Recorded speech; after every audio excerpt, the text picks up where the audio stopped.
Just want to give a short homily on the readings that I've read this morning from John's Gospel on the death and raising of Lazarus.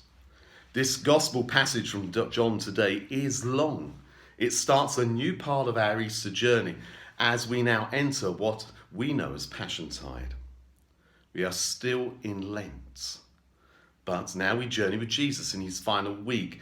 This is our pilgrimage. In this week, Jesus will find rest and comfort in Bethany, which he uses as a base to go back and forth into the city of Jerusalem.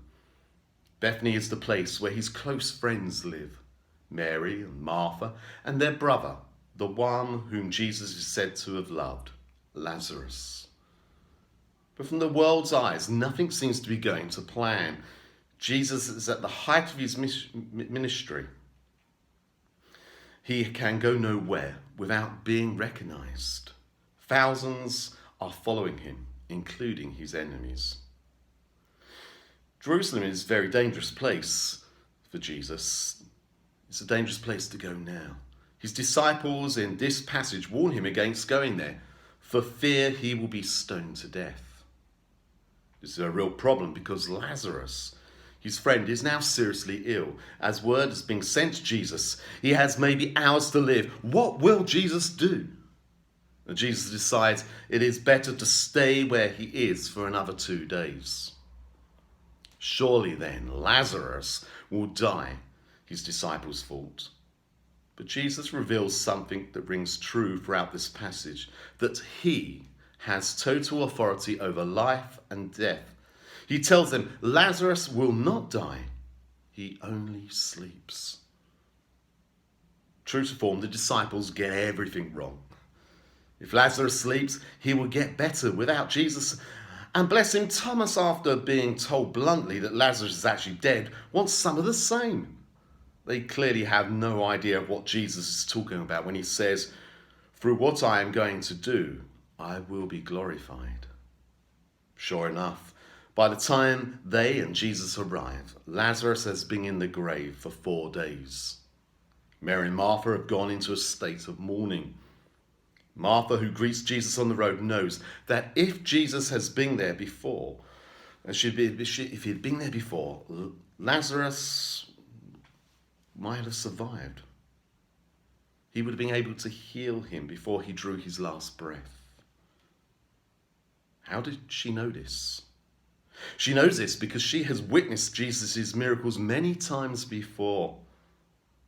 What she clearly does not know is that Jesus has yet a greater act to perform this very day, that of denying death its sting. Jesus tells her Lazarus will rise again, and there, like the disciples, she simply does not understand what Jesus is talking about. She thinks Jesus is talking about the afterlife. Mary then comes out to greet Jesus too, as well as other mourners. They are all weeping naturally for their loss. Jesus is troubled by this. And then we are given by John the shortest verse in our Bible, simply, Jesus wept. Why? Certainly not because Lazarus was dead. Because Jesus knows what he is about to do. No, he weeps because even in the 12th hour of the day, those who have been following him still do not understand the full authority Jesus has. Their faith still wavers. Jesus can see that so many are still stumbling around in the darkness of the night. As with every crowd, many start to criticize Jesus. In their eyes, he has messed up here, for he is unable to save someone he loves so dearly. They think they have found his weakness at last. Jesus is human after all. Death is laughing at Jesus. It is one step too far. It is the great leveler, and they now believe Jesus is being leveled flat, not realizing he is about to be raised up, to be glorified by God. Jesus' next move against the protest is to have the gravestone removed. Everyone stands watching in disbelief. Now he says, "If you believe me, you will now see with your own eyes.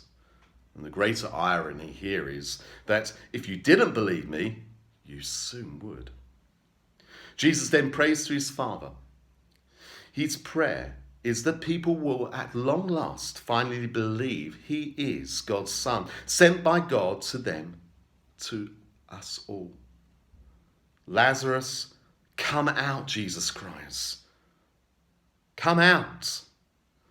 This one command destroys the power of death. The dead man hears the voice of Jesus even beyond the grave. He hears the instruction to come out, to obey the Son of the Creator, to breathe once again and see daylight again. In this instance, Jesus demonstrates that he has full authority over life and death. Sadly, though, this miracle would bring with it Jesus' own death warrant. This kind of power was too much for the unbelievers, but clearly they too did not understand what this meant.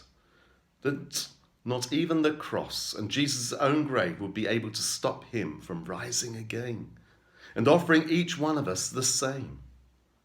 This miracle meant that the believers had only one choice: bow down to the authority of God's Son or reject him.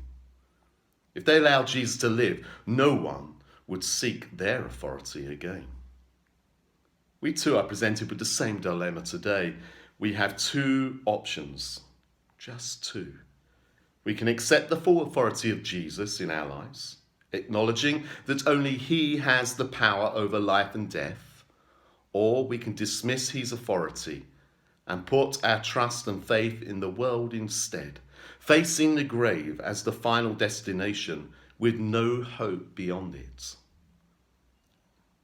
Jesus wept. Not for our belief, but for our unbelief. May we find our faith in the one who says, "Come out," and conquers our death and gives us life.